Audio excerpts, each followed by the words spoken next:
Hey guys, it's Matt from Minnesota Mobile Arena Electronics, and in this video we're going to be showing you the Stage 3 Highpower we have completed for the motorcycle show coming up next month, January 3rd to 5th.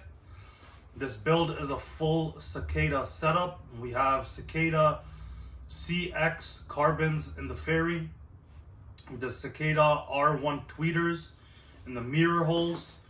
We have the Cicada carbon 6x9s in the lids, and we have the Cicada audio 8-inch mid-bass drivers in the bags. We're running a 1600.1 for the bass and a 704 for the highs, and this bike bangs. My other bike, my 2024, is a full Cicada audio setup as well, but that's sealed imported. The cool thing about this setup is with the 8s you still have 2/3 of your bag space.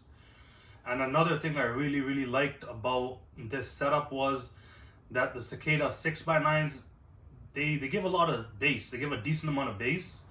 I'm gonna show you guys a video with the 6x9s playing alone with the fairing, and then the 6x9s and the 8s on.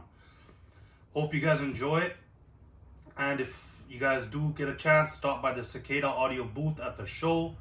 Both my bikes will be there. My 2024 Road Glide 10 sealed imported, and my 2014 will be there as well. Hope to see you.